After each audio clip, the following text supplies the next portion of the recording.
Thanks for watching Instant Reaction. For full episodes of the Cannon Podcast, sign up as a YouTube member on this channel or go to patreon.com/thecannonpod. Ridiculous way to end the game. Immaturity, potentially, but just a very frustrating night, man. Frustrating night to see what happened, because I thought in whole, it was a cagey game, typical European night, and I just think that we didn't step up. We didn't do enough of the basics to kind of get out of there. Weird was, I thought, Saliba in general, who is normally the era of composure, I thought was one of his worst performances of the season. Not a lot of players could really hold their head up high. I thought Ben White had a really good game. I thought Kivior had moments in the first half that he was really good, and then 1v1 defending struggled. It was just kind of you could feel the nerves of the team in terms of the start, and I just feel like we weren't really effective in terms of meeting their mid block. There was a lot of space over the top. I don't think that Jorginho not starting was the right call. I felt that we needed Jorginho from the off. There was definitely space in behind, and it's just more of a frustrating night. I don't know what to look at as far as Raya at the end there. I think you should be getting to that, especially when the ball is just above your hand. But he, as a whole, I thought had a brilliant game up until that point. And that might be the way to describe the performance in general. It was an okay performance. And then I think we were naive. We were naive in moments. We were naive in terms of general play. And it's just frustrating, man. It's really frustrating, because if you're not going to score, make sure that you don't concede in the last minute of Europe. Thankfully, there's no away goals. And that entire debacle is gone, because I think that it leaves all to play for at the Emirates. I don't think that I'm worried necessarily of doing it, but there was a lot of players that needed to play a bit sharper. The play needed to be on the floor. There needed to be quicker switches out wide. We started that way in the second half, you could tell, but I mean, where was it all night? And I think our big players didn't really play to their potential tonight. So it's annoying. It's annoying. This is Arsenal in Europe heritage. This is Arsenal in Europe heritage. Yep, incredibly frustrating. Yeah. Bhavs? Hello, son. How we doing? Very well. Well, I didn't watch the first half as much. I had to watch it on my phone, so I couldn't get a good just to watch the final 40 minutes. And look, I get it. I think that last minute dagger will skew a lot of narratives, but I guarantee if we hadn't conceded a last minute long shot, the narrative would have been professional performance. We'll get the job done at the Emirates. So I want to keep it at that still. I'm gonna watch.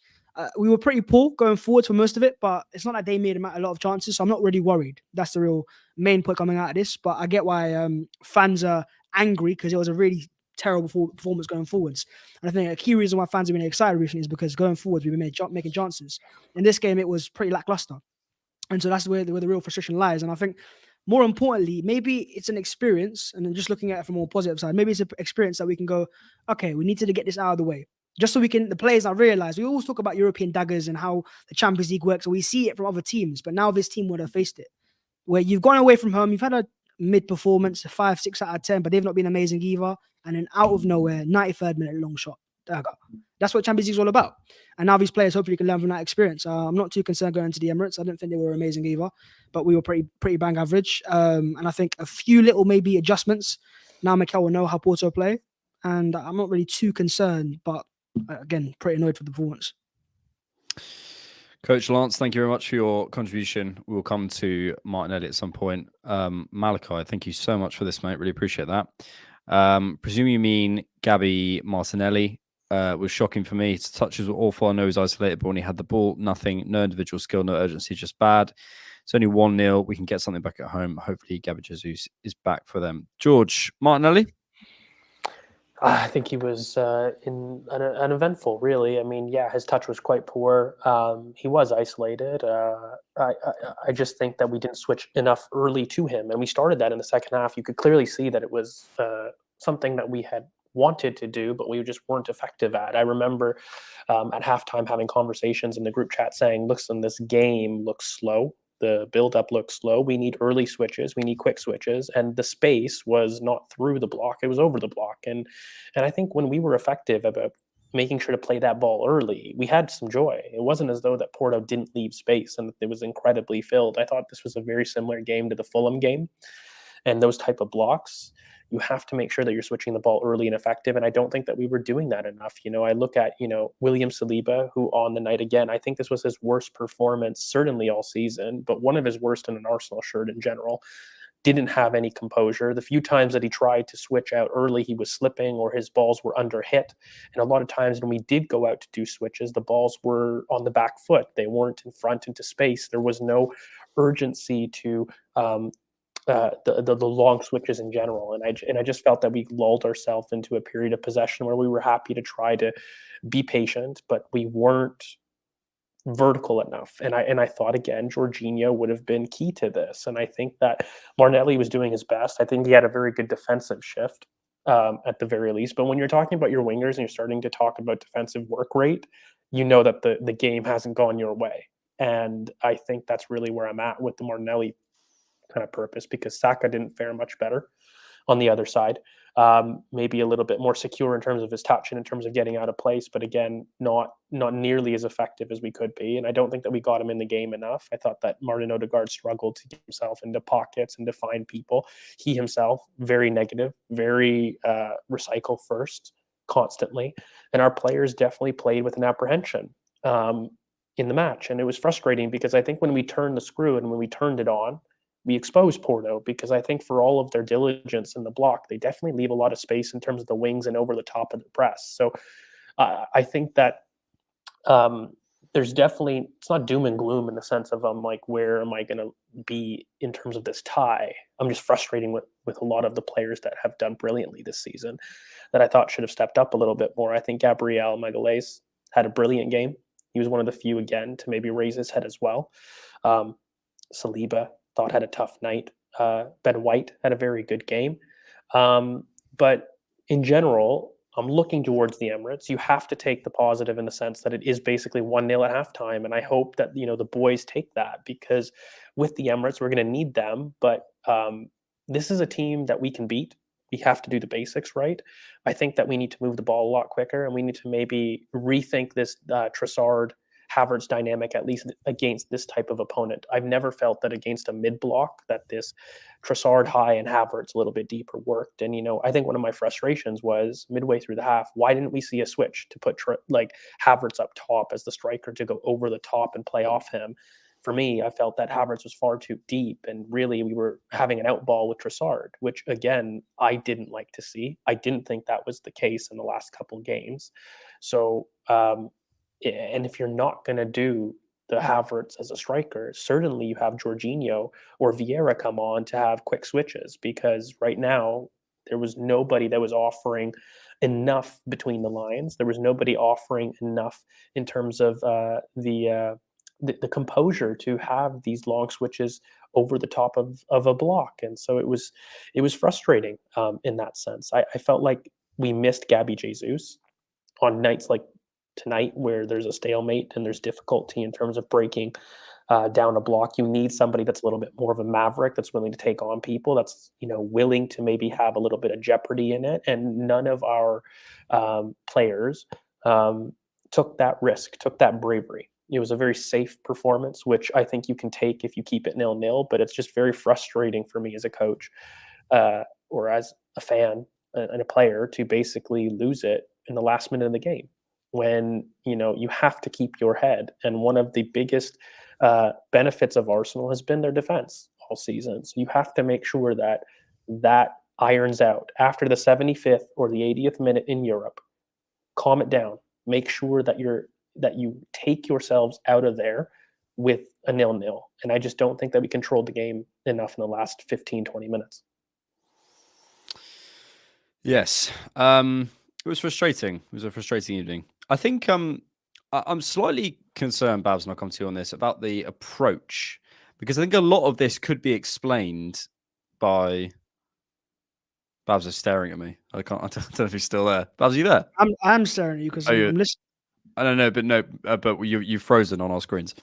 Oh, my bad. Yeah, it's quite an intense stare as well. But yeah, the approach play side of things was concerning, because it didn't feel like we were there to try and win it. Which maybe is a valid choice. I haven't really decided how I feel about it. Listen, if we'd finished the match 0-0, I wouldn't have been that annoyed. I'm annoyed because that goal went in last, and in reality, in half an hour, I'll be fine about it. I'm annoyed because it went in and we conceded a goal. But the approach was more the feeling for me. That it didn't feel like we were trying to win that game. But I don't know whether you felt the same. I think, maybe it's one of those things where the occasion was bigger, and the players almost overthought it. They've got a European away game. Am I still staring, by the way? Yes, you are. Yeah. Am I still staring? I'm going to screenshot it for you because it's so funny. Okay, I don't know why that's happening, but we're going to have to keep with a stare. So yeah, basically, I think it's one of those things where the players went into it and it was like, okay, this is Champions League away day, time to announce ourselves. And it's one of those where, okay, listen, I ain't taking it seriously. I don't know what I look like right now. I'm intrigued by this. Oh, you're back. Go on. Let's go. But yeah, it's one of those where I definitely thought the occasion was massive. And look at the Emirates now. And I think it's one of those where not the players just overthought it, but they overestimated it, because Porto are a decent side, but we didn't see them play today at a standard like we're like, oh, we can't match these guys, and they're far better than we expected. They're an organized side. We expected that. I mean, I think Alex talked about in the podcast that they have better defense than Arsenal in terms of Champions League record this year in terms of expected goals against. And going forward for them, they had I think 1 or 2 opportunities all game. We had 0, apart from a few corners. And I think it's one of those where we go to the Emirates now, and I just want a win. I want an actual statement performance, because I think a lot of Arsenal fans expected that tonight. Our first European knockout game in years. We've knocked out all these teams in the group stages, put 4 or 5 past them, and you go and put that performance in. I think now we need to justify that. Go to the Emirates and put in 2, 3, 4 goals past them, and do what we've been doing to teams anyways. It almost reminds me of a game we had a few years ago under Emery, Europa League. Was it Rennes? Well, we lost away from home and we came back to the Emirates and we were like 2-0 up in the first half, or 2-3 up. And we need something like that. A quick, fast start at the Emirates, because, I think fans get the most angry when they see their team do nothing going forwards. That's why I see a massive frustration. Not just the fact that we conceded a last with a long shot. Fans understand that. But when you see your team go, and I think this was the first time in Mikel Arteta or 2 years, so Arsenal have gone a game without a shot on target, that's pathetic. We've got too many good players not to take a shot on target. And I definitely feel like the players went into this with a mindset of, we'll go out there, we'll play professionally. But the Champions League isn't just about being professional. It's about being decisive and taking a chance.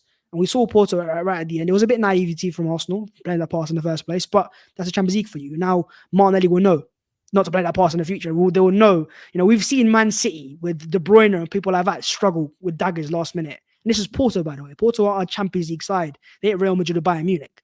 So it's hopefully an experience they look at and go, okay, look, now we realize this whole Champions League talk about, sucker punches is the real deal. Malachi, Mr. Line Breaker, like Thomas Partey and Zinni, I believe the game would be very different with them. Also, what's Field Tilt saying? Did we lose that too? Well, Malachi, I've got good news for you, mate. I can't believe it's taken us 13 minutes to get here. But here we go, boys. Yeah, that surely counts as an away goal, no? I think that counts. Yeah, basically they've replaced away goals with Field Tilt. That counts as an away goal. So lads, come celebrate, change the score lines, change the titles. If it ends on 2-2 or 1-1, they look at Field Tilt both sides. So yeah. But what annoys me is that, forget the Field Tilt for a second, but how close? Sorry, how close we were, right? Because I know exactly what the conversation would have been if we had drawn that and that long shot had gone wide, or we had played a pass. It wouldn't have been disaster, because I'm seeing comments saying we won't make it through now. This is Arsenal's European heritage, and it doesn't deserve a meltdown. It deserves anger, frustration, yeah. But when I see meltdowns of this is our European heritage, I knew this was going to happen. They're going to beat us at the Emirates as well. They're going to counter-attack us. They're going to play a deep block. Calm down. Did you watch that Porto team and go, this team will come to the Emirates and outplay us or beat us?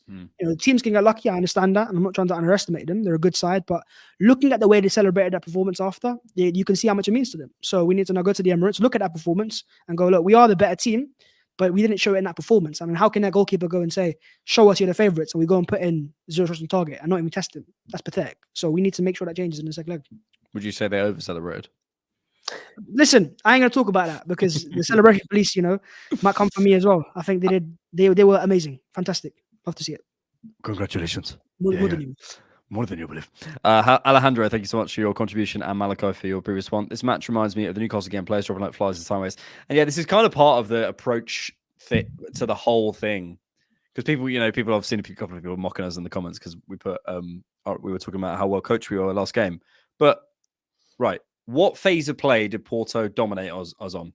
Please tell me. This is what I was saying. Please tell me what phase of play they blocked what we could do. Here, the one thing I'll say though, I think a lot of the anger, because I'm angry about this performance, is because I feel that it was very naive from an Arsenal perspective. Yeah, approach wise, yeah, but that's different from what the phases of play and what the coaching was. No, I understand, but name the amount of games this season that Arsenal have been underprepared for. You can count it on one hand. It was Fulham, really, and this game falls under it for me. I didn't feel that either we prepared and the players weren't able to execute, but there was a level of apprehension that across the board, there were far too many people that we have looked at as reliable this season that I don't think did their job tonight. Like I look at William Saliba, I look at Bukayo Saka, I look at Martin Odegaard, I look at Gabriel Martinelli.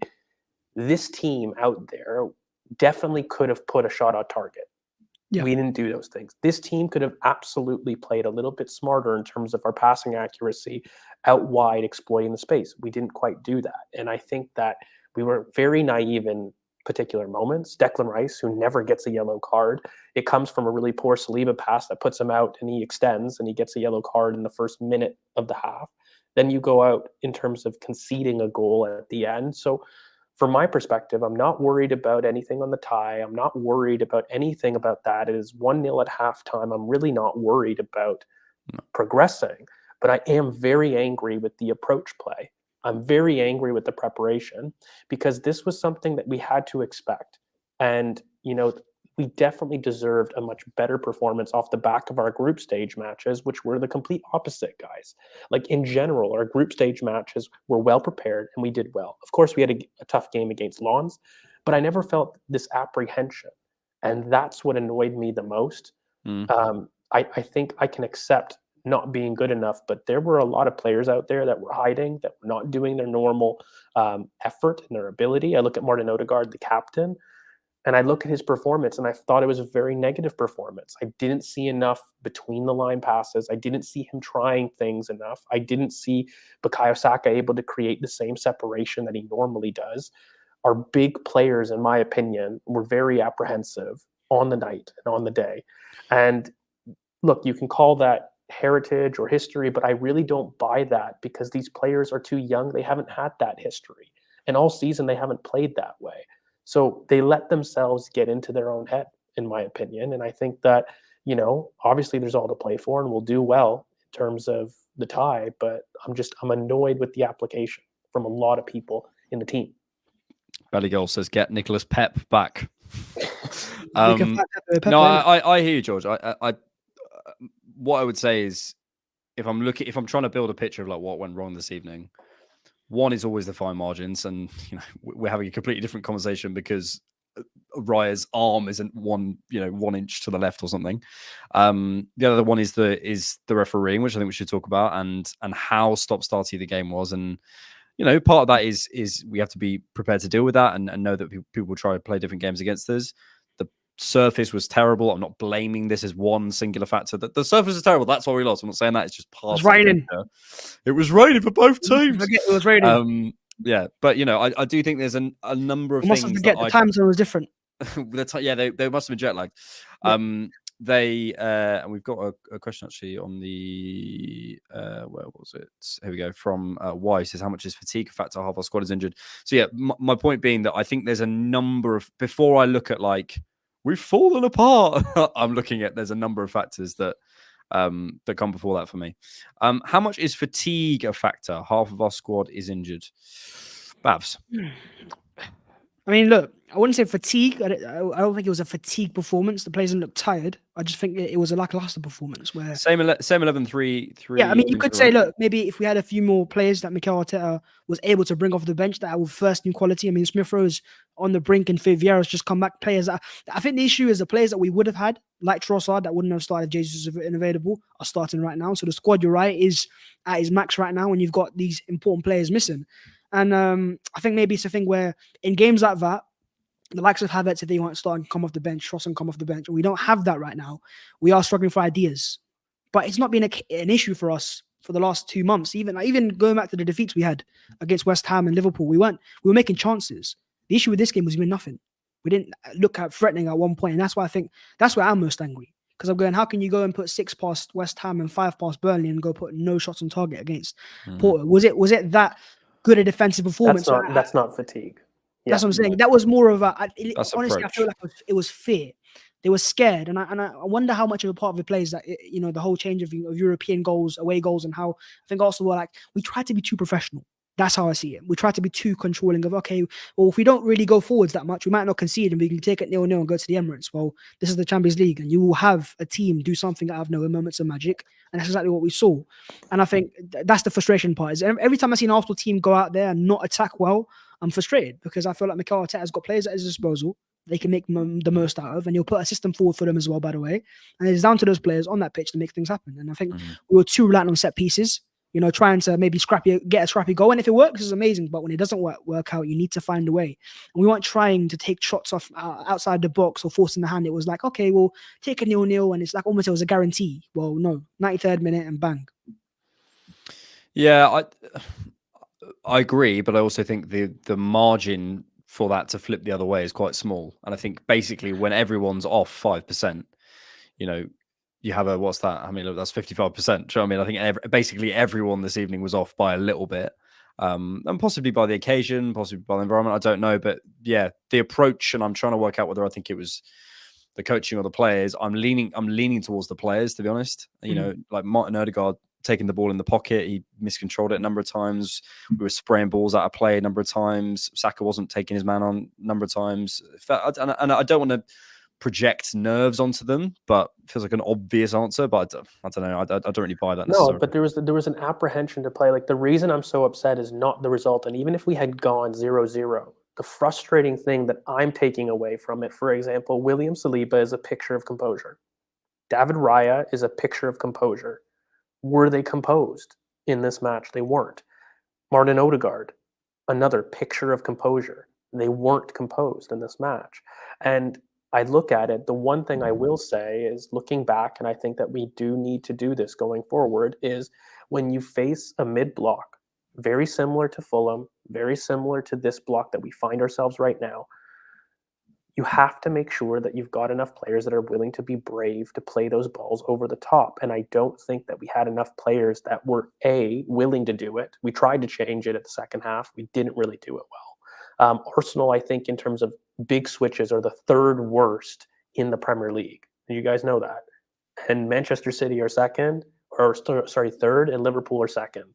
It's a big chasm of difference here that it extends in the Premier League, and I think it's a problem that we need to get through, because these low blocks will return. We will find it again, and I think that we need to be a bit better. I don't think that we're going to have the same apprehension that we have from our normal players. I think that this is a European night impact, but in general, I just think that Arsenal needed to do better in terms of their application on the night. There was a lot of naivety in a lot of people that I don't normally associate with. I think, look, Declan, after the yellow card, did brilliantly, did not, really hurt himself, especially with the trigger-happy referee, for sure. That has to be said. The ref was horrific. But again, I go to all our leaders in the team, and I just feel as though that they let us down in terms of control, in terms of their ability to really get on and put their foot on the ball. And I look to Jorginho. I'm looking to the second leg now, and I'm going to reiterate, I'm not worried. I think we'll go through. I would be saying this at 0-0. I don't think that the approach from Arsenal was good today. And I felt very similar to Fulham, where I was really disgusted by a lot of players' performances. I just think that there's a way to lose. And I don't think that 0 shots on target, I don't think that us being naive in terms of losing our 1v1s was very good. Kai Havertz, which we didn't get to, was non-existent. He didn't have an impact on the game. I felt like he should have been higher at center forward, being a nuisance, sticking himself onto Pepe. We didn't see any of that. And when I'm looking towards basically Ben White being our best performer, which is a fullback, and even then, I think I'm being generous. I'm struggling to find an MVP for the match, and that's never a good thing. So I'm not worried. I think that we need to up our tempo, and I think the Emirates will help because our fans won't let us have this approach. But I'm annoyed. I'm annoyed at the application because Porto are a team that we should have at least done better in this game. I don't need to demand a win, but I demand a shot on target at the very least. Quotes from Mikel. On what was lacking tonight? We lack threats. We lack much more threat. More aggression was needed, especially when we had the ball in the final third, especially in the back as well. More purpose to help them. So we will tweak a few things to attack better, especially because, to be fair, we haven't conceded chances at all, but we can do better. It's a team that's very well organised defensively, Porto, and they break your rhythm all the time. It was 35, 37 fouls in the game, so allowing that as well is not good enough, and there are certain things that we have to do much better. We play at home, we know now, we know them, and we know what to expect. Let's do some comments then, lads. Thank you to Malachi, and sleep well with your Cedric towel and Cedric pillow. George, you want to take some notes? Yeah, okay. So, my goodness. Get me more angry. Tell me about how Cedric... George Speaks Truth, says Adam Chowie. That's going to be his channel. It's going to be called George Speaks Truth. George Speaks Truth. Just What do I mean by that? Well, what do I mean by that? What do I mean by that? It's just cool. What do I mean by that? How can you say you're confident, when we're 1-0 down in a one-off game? Foolish mindset. We've lost to a well worse team. Look, it's because Porto aren't amazing. And I'm not even trying to be disrespectful. I didn't look at that performance going, right, they've got these massive threats and they can really hurt us on the counter-attack. They could. They're a good side. And of course, they're a Champions League side. But I think the confidence comes from the fact that this was a really, really bad Arsenal performance. Pathetic going forward. So, yeah, it was a 1-0 game where they won in a long shot. So if they couldn't punish us now, when they go to the Emirates after that type of performance, you know Mikel Arteta's going to make sure they wake up. You know they're going to be more attacking. They're going to be up for it at the Emirates Stadium. It's our first Emirates knockout stage game in the Champions League since 2016, so we've got to change it as well. That's why I'm confident, because it's also at the Emirates. And how many times have we lost to the Emirates this season? Once against West Ham? Once at West Ham. Liverpool FA Cup, that's the only thing. So the 2 losses that came in December and January, so I'm confident. Of course I am. If I'm not confident of my team winning at the Emirates Stadium, then something's wrong. Nathan, thank you very much for your contribution. Rice has to do too much by himself. Seriously needed a striker and a midfielder. Done with this Havertz experiment. Tired of trying to justify this signing, George. Keep it quick. Thank you for your super chat. I think that the Havertz conversation is going to be something that continues throughout the season, because I still maintain from the summer he's bought to be kind of somebody that you use in different game states. He's not going to be maximized until we get a more physical striker. And I think as a whole, he has excelled in things that we feared with the signing, which is out of possession. But then in possession, he's not influential enough. He's not aggressive enough on the ball. Was it a good use of resources? I don't agree that it was a good use of resources. If Mikel wanted that type of profile, I still think that there was better people that we could have got for it. But I will maintain, I don't think that you get to see the best of Kai Havertz this season, period. I don't think you will see the plan with Kai Havertz until you get your number 9 signing. And then again, you could ask the question, is that smart? And I'm just not sure that I love the long-term potential of Kai Havertz on his specific wages in general, because even at his best, I'm not sure I see the benefit that it would far outweigh kind of overlapping our wide wingers. Moonrelate said, then why are we signing Havertz first before the striker? It's like signing paper without having a pen. I'm so sick of this man. Alex Osborne says he's a German Fellaini. I think the reason why, just to try to think of why Mikel would have signed him, because there has to be a reason. You don't spend £65 million and pay him what he gets paid. Tip of a No reason. diamond as a second striker. Yeah, There's I think definitely pro qualities to there's it. a long-term plan, but also in terms of the short term, let's not forget that, do we expect Havertz to be starting left number 8 if Rice or Partey was available and Rice was playing there? So I think it's a thing where he could plug so many holes this season. And if George is right about next year, which he probably is in terms of playing as a tip of the diamond and playing alongside a striker, it's a short-term signing that kind of addresses the area we have. Plus, he can play up front, he can play as a number 8, and then you can also play him on the right at number 8 as well. And you can, next year see the best of him. But I get why fans are annoyed, because you see other players from other teams they sign for cheaper money and they get more eye-catching performances and they do things that are more easy to see for fans. I mean, Havertz's best attributes is opening space for others, which if you're a tactico, like we are, and we watch the games back, then maybe we care about it. But for a lot of fans, they just want to see a goal and assist. And Havertz hasn't been the guy this season. Done with Arteta. We play lovely football sometimes, but without any trophies. So would rather have Zidane or someone who won something. It's crazy because we did get knocked out of the Champions League this evening, and we're not in the title race. So this is the only thing I'll ask unknown gamer is, would that comment have been there if we had drawn that game? No. Say that shot goes wide. This is what I'm talking about, where I get the frustration, but I don't get the overreaction. This is why one result can change so much. I mean, we just won 6-0 and 5-0. We've lost the game 1-0 or lost with a long shot. Get Arteta out. Comments. Come on, lads. Some decorism, please. Juice. Alex, why mention the refs and the quality of the pitch before any of the players' performances and what actually occurred in the match? Order does not equal priority. Next.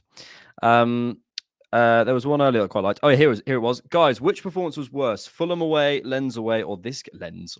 Fulham away was awful. I thought Fulham was worse. Fulham away was awful. I mean, and this game we conceded not many chances, to be fair either, but Fulham away was horrendous. Yeah, because I feel like even though that I felt like there was a lot of people that were apprehensive today, I think there was still us putting our foot on the ball a little bit. I thought Fulham was just a dejection completely. This was naive. That was just poor performance. You're right. Yeah. Thoughts on Kivior? I thought Kivior was pretty good tonight, actually. Yeah. I thought 1v1 out in wide, I think, what's his name, Koncheko? There was moments that he struggled with, of course, getting that Meg in the card. But as a whole, I thought Kivior did. Some nice passes as well. That lovely pass to Martinelli in the first half, where he just played him for the first time. So yeah. We're seeing glimpses, and I think, especially like in games where he's up against better wide forwards, we'll see the best of him as well. So he's improving. If I was doing Alex's one-word reviews, I'd just put improving. Let's all end on a positive. What was a positive from this evening? Because it feels like we've dealt with a lot of negative. And remember, if we're saying a positive, that means we don't see any of the negatives. Let's be absolutely clear. Absolutely clear. I mean, apart from the main positive, the moment I say this, everything else just leaves. I think my moment of positive, just to start off on this, is I feel like long term, if we do go meet Porto at the Emirates and get past that, this is an experience that we can really learn from. Like literally the example of a Champions League game where it's been pretty 50-50 most game. No team has been stand out, and then out of nowhere, last second, give the ball away and bang. I think that could be a real learning curve for this team, because we've not played Madrid yet. We've not played Bayern and those teams. But if this is against Porto, then you have to expect even more against those teams. And I think you can learn from this if you do it correctly. And I think City done it all these years where they used to have that. They'd be fantastic in terms of the XG and field tilt and possession, but then sucker punch out of nowhere. And that's what the Champions League was all about. You could just leave the stream. Just turn off the stream. No, stay on the stream. just make sure you watch all the ads. Yeah. And watch the ads after that as well. Positives. Yeah, look, it was a frustrating evening, and I hope, as you were saying, we've learned something. I will point to some poor individual performances. I'll point to an approach that I wasn't happy with. I'll point to, how difficult and stop-starty the game was. I'll point to some poor moments of control in the final third and more aggression, which is what Mikel was saying. But I think we're going to beat them in the Emirates. We're better than them, in terms of, if you look in every phase of play that we were in, I preferred our structure to theirs. I prefer our players to theirs. I prefer everything of ours to theirs. So I don't worry about that. But yeah, a real positive. Let's go for Gabby Magalhaes. I thought Gabby Magalhaes had a pretty good evening, to be fair.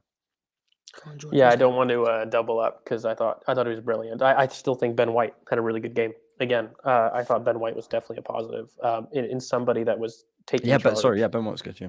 Yeah, Ben White I thought was brilliant, and I don't think that he gets overawed by the occasion. So I thought that was a really good positive, and he still looked pretty fresh. So, And in George, general, Bhavs turned up to an instant reaction. Can I've you also believe got it? another positive. I've also got a really. This is the biggest positive of the night.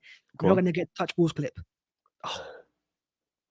I think that Thank people God want we're the not touch going to balls get clip. that. If you play that after this shameless defeat, I think people want the touch. I They can't don't. play it after that is a the loss. positive. We're not I going to have can't no play it touch after a Please, loss. balls. people in chat, No balls don't. will be touched tonight. Pause. Yeah, none of that will happen. I We can can't just play get on after our a loss. nights and get on with it. I can't play after a loss. But cheers for turning up, mate. Really appreciate it. Really appreciate it, mate. Thank you so much. My £500 deposit, appearance fee after. Jacob Alexander says, Marla Haynes said do it anyway. Jacob Alexander says, Raya, quickly. I thought he was okay, but I really think he has to do better for that goal. So it's difficult. As a whole, though, he was really composed, and I thought that he did well up until that moment. Touch balls clip. You see the Balls Havertz clip. comment? Play it. Do it anyway. No, we really don't. I'm not gonna do it. I'm not gonna do Just it. really- Look, I'm not pleasure, sure. I will make sure it doesn't happen. boys. I was quite annoyed half an hour ago, Maybe what you and I should feel have is better a now. touch ball clip with like a sad music. You don't like. I just given that's a bad idea. Actually, you shouldn't have said that. touch balls. Oh. Look, pleasure, boys. It's a shame, but we've got another leg. So, and it might sound like an obvious statement, but it does feel like we don't have another leg. We do have another leg, and I think we'll be fine. Yes, we have. Frustrating, but take the lessons. Also, the Champions League. Do we, as a fan base, have the minerals to see out a Champions? Say we got to the No. final. Do Have we you have seen- the minerals as a Have you fan seen what's base happened tonight? to go through all the emotions, the moments in a tie where we're 2-0 down and we have to come back? It'll be no, Arteta's rubbing game out. Just guys, just chill, Yeah, just chill, relax. Just relax. relax. All right, thanks as always, boys, and we'll see you soon. Peace. Peace. Like, subscribe, check out the Cannon podcast. Thank you very much. Peace.